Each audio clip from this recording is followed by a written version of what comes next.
Hello students. और कैसे हैं आप सभी लोग। और काफ़ी दिनों से लगातार हमारे पास क्वेरीज आ रही थी, लगातार हमारे प्लेटफॉर्म्स पे क्वेरीज आ रही थी कि सर जो नोटिफिकेशन आया हुआ है एमपीपीएससी 23 का, तो उसके बारे में बहुत सारे डाउट्स थे। तो हमने सोचा कि अलग अलग सबको बताने से अच्छा है कि एक लाइव सेशन कर लें। और चूंकि ऐप में बहुत सारे बच्चों ने हम ऑलरेडी कोर्स परचेज कर लिया है, तो हम लोग पूरी एक डिटेल दे देते हैं ताकि जब आप तैयारी शुरू करो तो आपको पता हो कि हमें किस डायरेक्शन में आगे बढ़ना है। बहुत सारे डाउट्स रहते हैं, मतलब अगर नोटिफिकेशन भी देखा जाए तो अगर जो नए स्टूडेंट्स हैं उनके लिए तो मान के चलिए बहुत ही कठिन है उस चीज़ को डिकोड करना, है ना। तो मैं चाहूँगा कि सरस सर इस चीज़ को शुरू करें, क्योंकि एक उनका लंबा अनुभव रहा है, खुद भी चयनित रहे हैं और बहुत समय से बच्चों के बीच में लगातार हैं। तो सरस सर अपन समय नहीं ज़्यादा खराब करते हैं, आप इस चीज़ को शुरू करें। और बच्चों बाकी जो डाउट आपको होंगे तो आप पूछ लीजिएगा। तो उस चीज़ को हम लोग बाद में भी जो लेक्चर शुरू होंगे 17 तारीख से, तो उसको हम मेंशन करते चलेंगे। अभी एक आउटलाइन दे देते हैं सर, उसके बाद में अंत में आप इसमें बुक लिस्ट भी हम लोगों ने कुछ मेंशन करी है जो सर अपने अनुभव से आप लोगों को सजेस्ट कर देंगे। हालांकि कोर्स में आप जुड़ गए हो, लेकिन जिन लोगों को कुछ एक्स्ट्रा पढ़ना है, हालांकि आप लोग इस चीज़ से निश्चिंत रहें कि हम लोग जो क्लासेस लेने जा रहे हैं वो सभी एक्सपेक्ट्स को कवर करने में सक्षम है। लेकिन तब भी कुछ बच्चे जो रहते हैं कि जो उनको लगता है कि हमें कुछ एक्स्ट्रा बुक्स पढ़ना है, तो उसके लिए सर अंत में कुछ गाइडलाइन कर देंगे। बाकी नोटिफिकेशन सर डिको जिसको हमने एक टाइटल ही दिया है नोटिफिकेशन डिकोडिंग, तो आप लोग उसको देखते चलिए सर।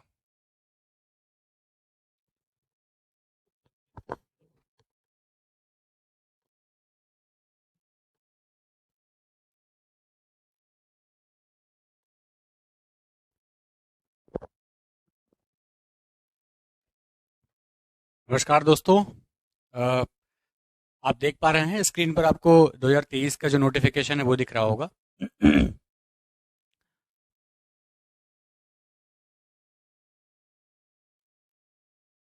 आप एग्जाम के डेट इस पर देख पा रहे होंगे। 17 दिसंबर को इस पर डेट दी गई है ना। ये 17th ऑफ दिसंबर ये मार्क किया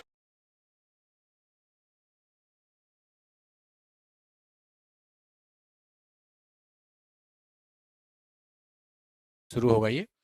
मैं इसके कुछ कुछ सेगमेंट्स पर बात कर लेता हूं जिससे कि आपको नंबर ऑफ पोस्ट कितनी है उसकी जानकारी हो जाएगी। कुछ ऐसे पद भी हैं, कुछ ऐसे विभागों के पद हैं जिनके लिए शारीरिक मानदंड निर्धारित किए गए हैं। हम उस पर भी डिस्कशन कर लेंगे, कितना किसके लिए और कैसे कैसे करके। कुछ एक दो चीजें नई जो हमें इसमें दिख रही हैं वो भी हम आपसे डिस्कस करते हैं इस पे।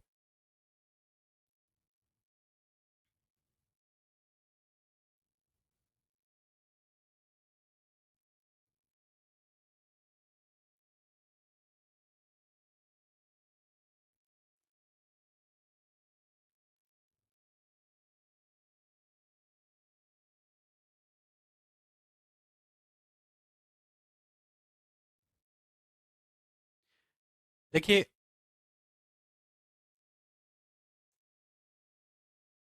फॉर्म भरने की जो डेट दी गई है वो 22 तारीख से स्टार्ट हो रही है, 22 सितंबर से लेकर के ये 21 अक्टूबर तक, है ना।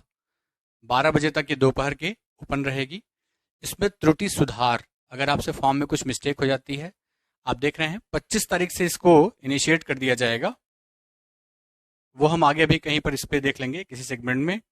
इसके अलावा जो आयु की गणना आप देख रहे हैं, ये देखिए कीवर्ड यहाँ पे लिखा हुआ है, पीएससी ने जो दिया है 1 जनवरी 2024 से इसमें आयु की गणना की जाएगी। आपकी उम्र कितनी हो रही है, उम्र को लेकर के जो एज बार है ना, 21 वर्ष मिनिमम है और 40 वर्ष अधिकतम इसमें दिया गया है। तो वो जो सेगमेंट है उसको भी आप यहाँ पे देख लीजिए। आपकी काउंटिंग यहाँ से होगी। 10th की जो मार्कशीट है आपकी उसमें ये लिखा होना चाहिए, वहीं से इसको देखा जाएगा। फीस को लेकर के एक बड़े सिंपल से कुछ निर्देश हैं उसके, 250 और 500 के आसपास हैं। पोर्टल चार्ज उसमें अलग है ना, उसको देख लीजिएगा।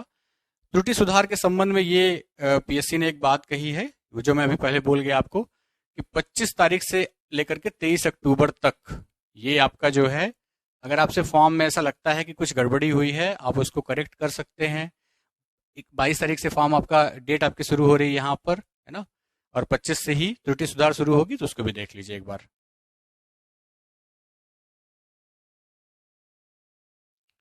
शैक्षणिक अर्हता जो है किनको माना गया है कि वो एलिजिबल होंगे इस एग्जाम के लिए, तो उसका एक सेगमेंट देख लें। यहाँ पर देखिए, ये जो एलिजिबिलिटी दी हुई है इसमें एक नई चीज आपको देखने को मिलेगी।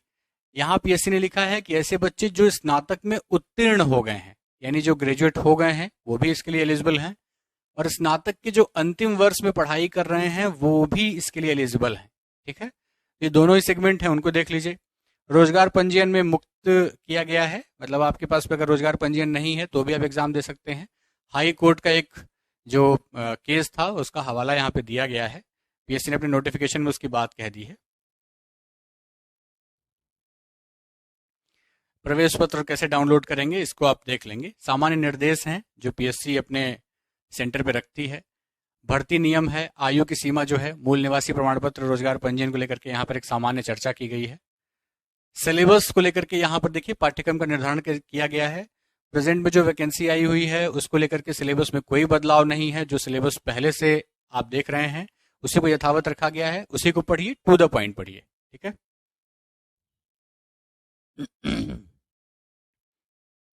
सामान्य निर्देश दिए ही हैं, इस पे सामान्य निर्देश हैं, इनसे आपका कोई बहुत ज़्यादा इसमें कोई वेरिएशन नहीं आने वाला है। हम परिशिष्ट 1 को देख रहे हैं जिसमें पदों की संख्या का निर्धारण किया गया है, इसको देख लीजिए। कुल पदों की संख्या को एक बार देख लिया जाए।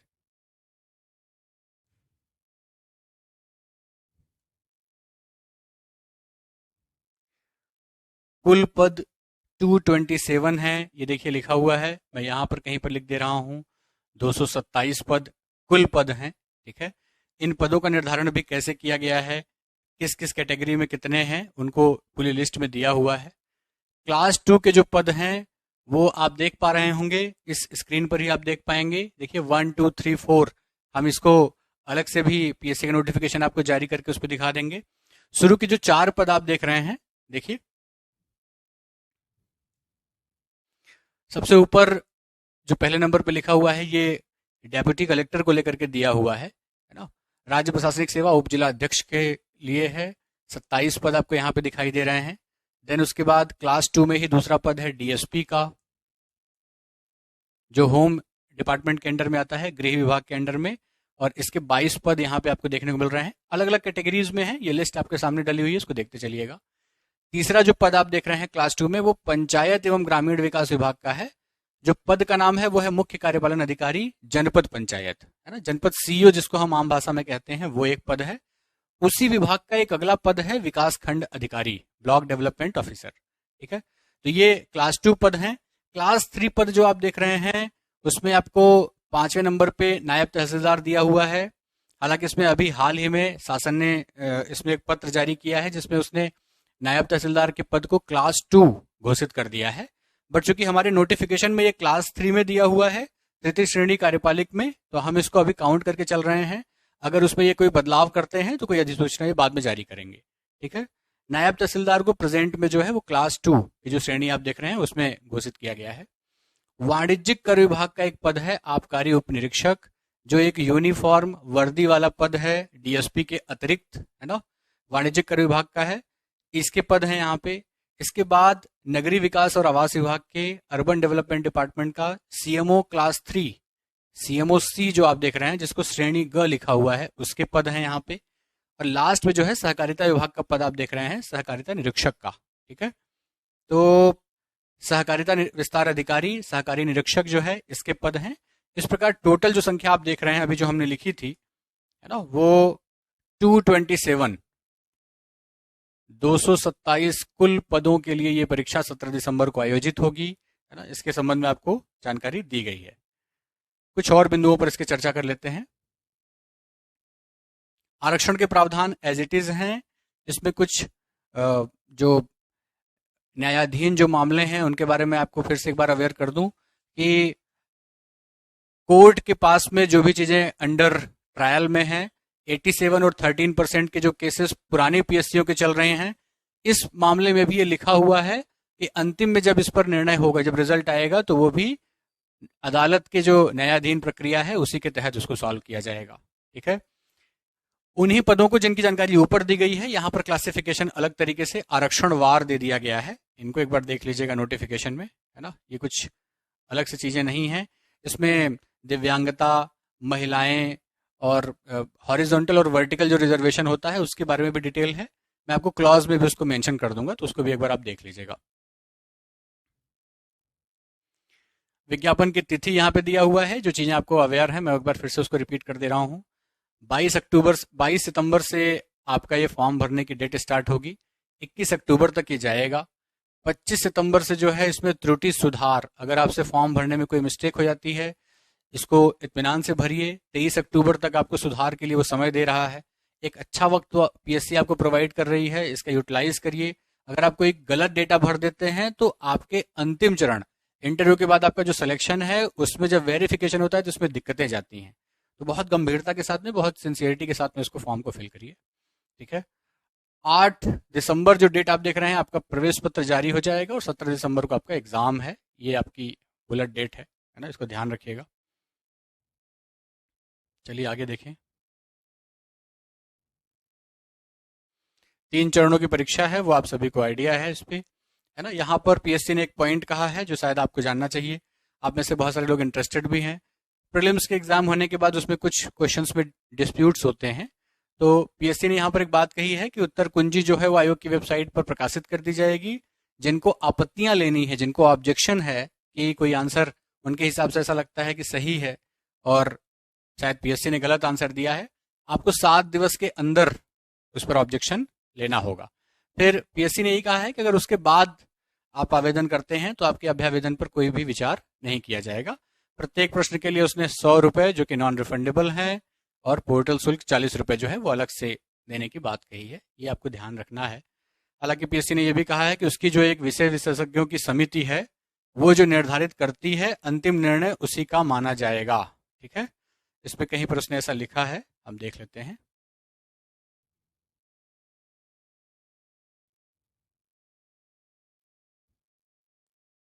ठीक है, पीएससी ने ये बात कही है कि विषय विशेषज्ञों की जो उनकी समिति है उसका निर्णय अंतिम तौर पर माना जाएगा, ठीक है।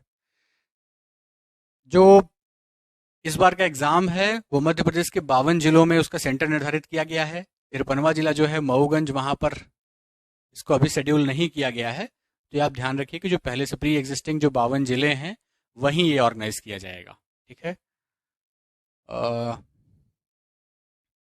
यहाँ एक थोड़ा सा यूनिक फीचर है, ये आपको बता दें, एक नई चीज यहाँ पर आपको देखने को मिलेगी कि देखिए अभी जो बात हम कह रहे थे वहां पर कि जो बच्चे ग्रेजुएट हो चुके हैं वो तो एग्जाम दे ही सकते हैं, जो फाइनल ईयर में अपीयर कर रहे हैं वो भी एग्जाम दे सकते हैं।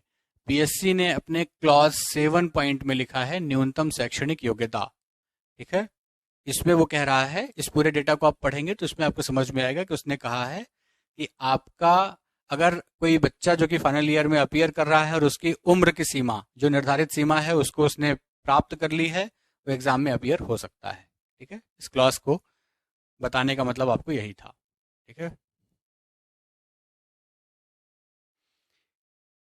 एक पॉइंट आपको यहाँ पर और जानना चाहिए जो बड़ा यूनिक है, और वो ये कि पीएससी ने ये कहा है कि जो वैकेंसी है उसमें एक पद, ये जनजाति कार्य विभाग जो है इसके डीओ ट्राइबल का होता है ना। पीएससी जिन पदों को लेकर के वैकेंसी निकालती है उसको डिस्ट्रिक्ट ऑर्गेनाइजर ट्राइबल डिपार्टमेंट, है ना, ये कहते हैं।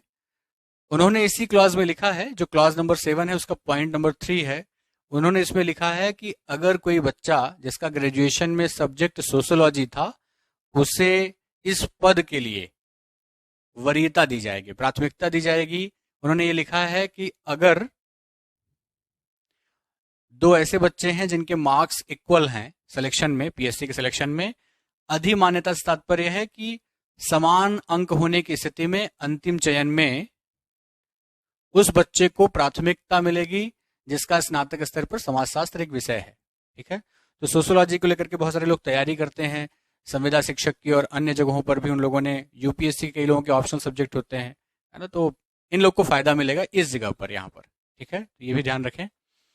आयु सीमा का निर्धारण कैसे किया जाएगा ये आप देख लीजिए, यहाँ पर हमने बता ही दिया था। पीएससी ने 21 वर्ष पूर्ण रूप से माना है ना। ये गैर वर्दीधारी पदों के लिए 21 वर्ष मिनिमम, 40 इयर्स मैक्सिमम। वर्दीधारी जो पद आप देख रहे हैं 21 वर्ष और 33 इयर्स, है ना, ये कंप्लीट ना हुआ हो, ये कहने वाली बात है यहाँ पर। उम्र की गणना जो है वो 1 जनवरी 2024 से की जाएगी, और जो मैक्सिमम पीएससी से चयनित होने वाले जो पदों की रिटायरमेंट की एज होती है वो 62 इयर्स है। यहाँ पे लिखा हुआ है अधिवार्षिकी आयु 62 इयर्स। ठीक है, तो इन चीज़ों को देख लीजिए। यहाँ एक यूनिक चीज और भी है, वो भी आपको जानना चाहिए। क्लॉज नंबर 9 जो आप देख रहे हैं, यहाँ पर शारीरिक मापदंड दिए हुए हैं, ये देखिए, है ना। 4 विभाग ऐसे हैं जहां पर शारीरिक मापदंडों को वरीयता दी गई है। इसमें सबसे पहले नंबर पर पुलिस विभाग है, जो कि गृह विभाग के अधीन आता है। दूसरा है वाणिज्यिक कर विभाग, आबकारी का जो पद हम लोग देख रहे थे ऊपर, वो इसमें आता है। जेल विभाग आता है, और परिवहन विभाग आप देख रहे हैं।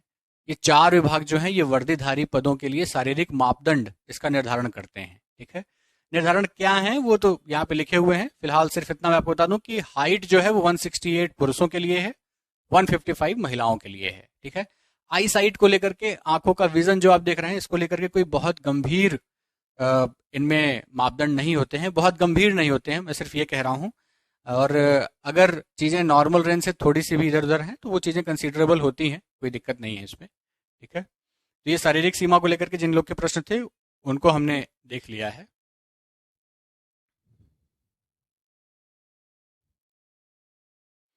ये आयु सीमा में छूट जो आप देख रहे हैं, आरक्षण के जो पद हैं उनको लेकर के बताया गया है। सिंपल से क्लॉज लिखे हुए हैं, आप सभी इससे वाकिफ हैं, एक बार इसको देख लीजिएगा। प्रोत्साहन राशि वगैरह कैसे मिलती है, तो जो वंचित वर्ग के, आर्थिक रूप से कमजोर जो बच्चे होते हैं, एससी समुदाय और एसटी समुदाय के जो बच्चे होते हैं, उनको परीक्षा पास करने पर कुछ प्रोत्साहन राशि भी मिलती है छात्रवृत्ति के रूप में, वो भी है। दस्तावेजों के संबंध में है कि आपके क्या क्या दस्तावेज सही तरीके से होने चाहिए। अगर उनमें कोई गड़बड़ियां हैं तो उससे आपके चयन में थोड़ी दिक्कतें हो सकती हैं। अंतिम जो परिणाम है आपके दस्तावेजों की वजह से नहीं रुकना चाहिए, सिर्फ उसकी बात कही गई है और कुछ भी नहीं।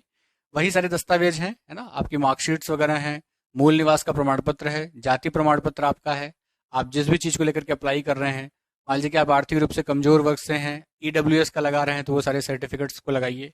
जो भी डेटा हो आपका वो बिल्कुल एकदम सही तरीके का डेटा यहाँ पर यूज़ किया जाए, जिसको लेकर के आगे कभी कोई दिक्कत ना हो। ये एक सामान्य जानकारी उसमें और है। क्लॉज दे दिए गए हैं, ऑनलाइन आवेदन करने की प्रक्रिया और ये सब बाकी प्रोसेस यहाँ पे लिखी हुई है।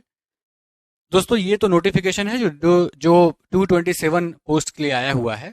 हम लोग 17 सितंबर से जो क्लासेस शुरू करने वाले हैं, मतलब जो अन्य अधिकारी और जो शिक्षक लोग उसमें क्लासेस लेंगे, उसका जो फोकस है मेनली, मैं आपको ये बताना चाह रहा हूँ कि पीएससी प्रीलिम्स का जो पेपर है उसमें कुछ क्वेश्चंस ऐसे आ रहे हैं जिसके लिए आपको केवल प्रीलिम्स की पढ़ाई नहीं करनी है। आप में से बहुत सारे लोग जो अनुभवी होंगे वो जानते होंगे कि अब जो पेपर का लेवल आ रहा है उसके लिए आपको कम से कम मेंस तो पढ़ना ही चाहिए। अगर आपकी अप्रोच मेंस की नहीं है तो आप प्रीलिम्स भी पास नहीं कर पाएंगे। मैं अपनी बात को साबित करने के लिए सिर्फ कुछ साक्ष्य दे रहा हूँ। अभी संडे को 10 तारीख को एक पेपर हुआ है टेक्निकल एजुकेशन डिपार्टमेंट का, जो प्रिंसिपल के लिए था। मैं कुछ पेपर आपको दिखाना चाह रहा हूँ।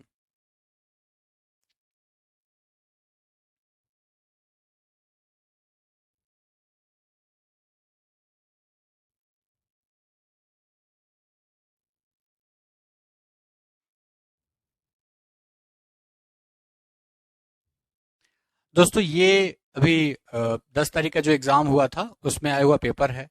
मैंने सीधे क्वेश्चन पेपर जो है उसके क्वेश्चन नंबर 11 को ओपन किया है ताकि मैं आपको ये दिखा पाऊँ कि पेपर का लेवल क्या आ रहा है ना। हम बहुत डिटेल इसको डिस्कशन नहीं करने वाले।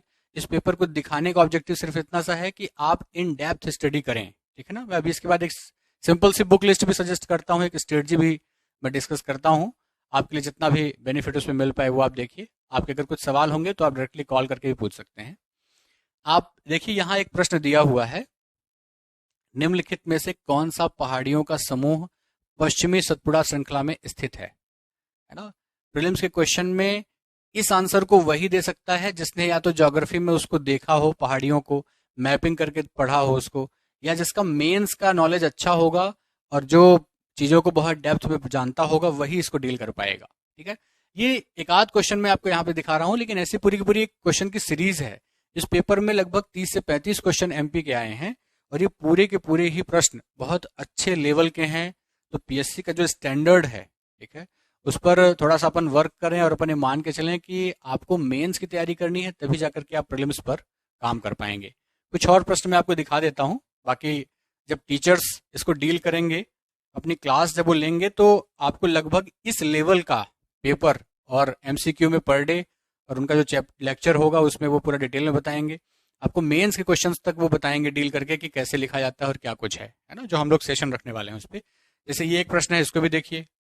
आपको लगता होगा कि प्रश्न जो बहुत तथ्यात्मक आते हैं, पीएससी में जो प्रश्नों का जो स्तर है वो लगातार बढ़ता जा रहा है। आप सारे ही प्रश्नों को देखिए। ये प्रश्न भी, ये पेपर भी मैं आपको शेयर करूंगा उस पर, ऑनलाइन मीडिया पर, ये चैनल पे आपको मिल जाएगा, वहां से आप इसको देखिए। आपका असेसमेंट हो जाएगा। आपके प्रीलिम्स के पेपर के ठीक 2 महीने पहले ये पेपर हो रहा है, तो इसकी एक अच्छी खासी वैल्यू है। इसको पढ़ के जाइए, एमपी के जो क्वेश्चंस आ रहे हैं उससे आप अनुमान लगाइए, है ना। मैं यहीं आपको कुछ बुक लिस्ट सजेस्ट करता हूँ। यूनिट 1, यूनिट 1, 3 और 5 जिनका संबंध पूरा का पूरा मध्य प्रदेश के इतिहास, कला, संस्कृति, साहित्य, मध्य प्रदेश के भूगोल, मध्य प्रदेश की जो राज्य व्यवस्था है, एमपी की पॉलिटी और एमपी की इकोनॉमी, इन विषयों से उसका संबंध है। मेरे हिसाब से आप में से बहुत सारे लोग, मार्केट में जो बुक्स आ रही हैं सभी आप लोग वाकिफ हैं, आप लोग काफी लंबे समय से पढ़ भी रहे हैं। मार्केट में जो अवेलेबल सोर्सेस हैं आप लोग उसको पढ़ रहे हैं। जैसे परीक्षा धाम आप लोग पढ़ रहे हैं, तथ्य बांट पढ़ रहे हैं, है ना, महावीर की बुक है, पुणेकर की बुक है, और भी बहुत सारी बुक्स होंगी वहां पर।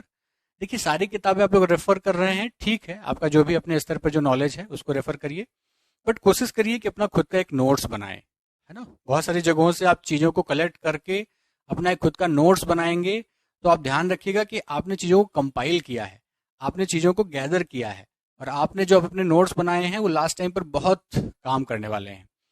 इन किताबों के अतिरिक्त और भी जो कुछ गवर्नमेंट के सोर्सेस हैं उनको रेफर करिए। जैसे मध्य प्रदेश जनसंपर्क विभाग जो है उसकी वेबसाइट को रेफर करिए, ट्रैवल डिपार्टमेंट की वेबसाइट को रेफर करिए। कोई योजना अगर चल रही है तो उस विभाग की वेबसाइट पर जाकर के सीधे पुख्ता जानकारी, जिसको हम कह रहे हैं कि ऑथेंटिक इन्फॉर्मेशन, को सर्च करना कि क्या आंकड़े हैं, कितनी राशि जारी की गई, किस डेट से शुरू किया गया उसको, ये सारी जो डेटा है उनको लीजिए। मध्य प्रदेश संदेश एक बहुत अच्छी मैगजीन आती थी, उसको भी आप रेफर कर सकते हैं। जनसंपर्क विभाग की वेबसाइट पर जाएंगे तो वहां पर भी बहुत सारी चीजें आपको मिलेंगी। तो एमपी को लेकर के कुछ ये चीजें हैं। आप लोग का जब सेशन इनिशिएट होगा 17 तारीख से, जो आपकी क्लासेस शुरू होंगी, तो प्रत्येक टीचर आपका जो भी सेगमेंट लेगा उसमें जो भी उनका डेटा है, जो भी चीज वो आपको यहाँ पे डिस्कस करने वाले हैं, वो उनके खुद के नोट्स होंगे, जिसको हम स्लाइड के फॉर्म में, पीपीटी के फॉर्म में वो प्रोवाइड कराएंगे हर एक बच्चे को पीडीएफ के रूप में। हो सकता है कि हम 1-2 दिन के अंदर ही आपको क्लास से पहले ही प्रोवाइड कर दें, ताकि आप लोग को भी पता चल जाए कि हम क्या देने वाले हैं, है ना। तो एटलीस्ट हम 3 से 4 सब्जेक्ट का जो कंटेंट रहेगा उसको हम सोशल मीडिया पर, या आपका जो भी कुछ एरिया होगा जहाँ टेलीग्राम वगैरह पे आप लोग पढ़ते हैं, वहाँ पर हम उसको प्रोवाइड कराएंगे। कुछ कंटेंट हम लोग लास्ट में अपनी तरफ से भी सजेस्ट करेंगे, ताकि हम ये आपको बता पाएं कि ये कंटेंट जो है वो केवल और केवल आपका जो एग्जाम होगा 17 दिसंबर का उसको लेकर के रहेगा। मेंस का कंटेंट तो हम आपको अलग से उसमें प्रोवाइड कराएंगे ही कराएंगे, आपको स्लाइड के साथ ही सारी इन्फॉर्मेशन मिल जाएगी। तो ये एक सेगमेंट है। फिर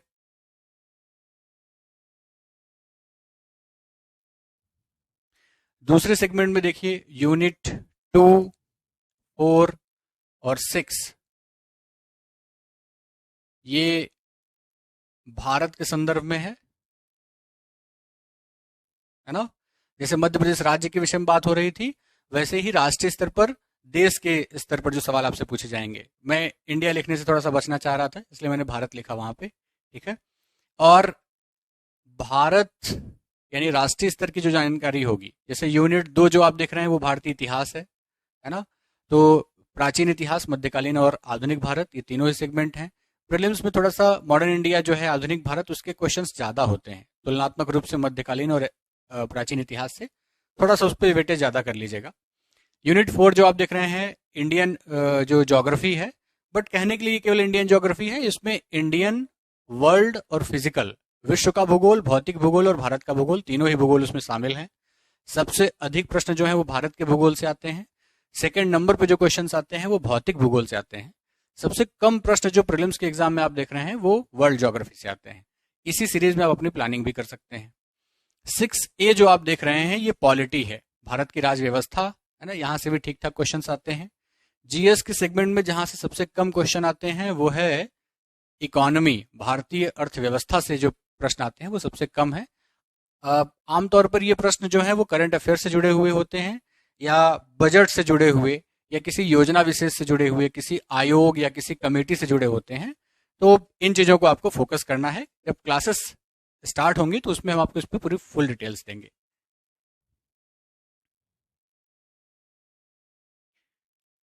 यूनिट 7 और 9 इसकी बात कर लें।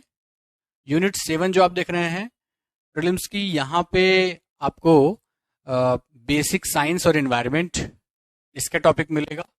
और यूनिट 9 जो आप देख रहे हैं ये आईसीटी है ना, रोबोटिक्स, कंप्यूटर है ना, एआई, आर्टिफिशियल इंटेलिजेंस वगैरह है, साइबर सिक्योरिटी वगैरह पे जो सवाल है वहाँ पर।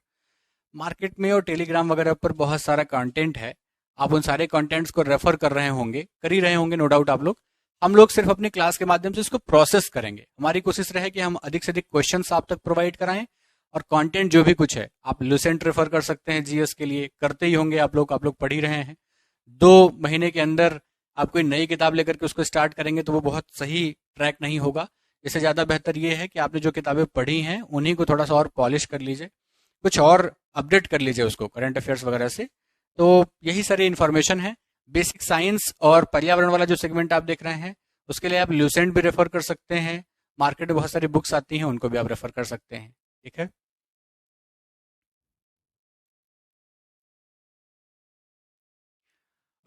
यूनिट 8 जो करंट अफेयर्स का है, आप इसके लिए एग्जाम पीडिया को, तथ्य बाण को, रोजगार निर्माण को, है ना, मध्य प्रदेश शासन के बहुत सारे ऐसे जर्नल्स आते हैं जिनको आप रेफर कर सकते हैं। मध्य प्रदेश संदेश अभी मैं बात कर रहा था, जनसंपर्क की वेबसाइट पर जाकर के बहुत सारी इन्फॉर्मेशन आप ले सकते हैं।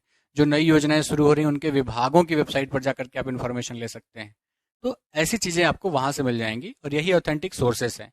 बाकी प्रीलिम्स की जो सबसे बड़ी स्ट्रेटजी है वो ये है कि आपको प्रीलिम्स को क्वालिफाई करने के लिए बहुत सारे टेस्ट लगाने चाहिए। प्रीलिम्स नॉलेज से नहीं निकलता है।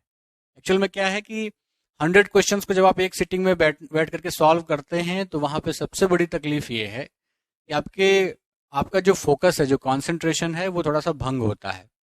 तो या तो उसका एक तरीका ये है कि हम बीच बीच में ब्रेक लें, या फिर उसका एक तरीका ये है कि हम लंबे समय तक उसको सस्टेन रखने के लिए खूब सारी प्रैक्टिस करें। तो टेस्ट सीरीज वगैरह जो है उससे भी जुड़े, उसको खूब सारी प्रैक्टिस करें। 8th चैप्टर के बाद जो 10वां यूनिट आप देख रहे हैं जिसको हम कमीशन कह रहे हैं, इसमें बहुत सारे आयोग दिए हुए हैं। आयोग को लेकर के कोई बहुत यूनिक टॉपिक नहीं है, बहुत सिंपल से आयोग की कुछ संख्या दी हुई है, कुछ पीएससी ने उस पर मार्क कर दिया है और हम इन पर आपको एक पूरा, जब जितनी क्लासेस में चीजें जितनी मिल जाएंगी आप उनको रेफर कर लें, या अगर आप खुद से उस पर नोट्स बना रहे हैं तो प्रीवियस ईयर के कहीं से भी नोट्स उठा करके सिर्फ उसको करंट से अपडेट कर लें। आयोग के नए चेयरमैन कौन है, मेंबर्स कौन है, आयोग का कार्य क्या है, कहाँ स्थापित है, मुख्यालय क्या है, क्या हाल ही में करंट में किसी एक्टिविटीज से वो जुड़ा रहा, अगर ऐसे कुछ केसेस हैं तो आप उसको पढ़ सकते हैं।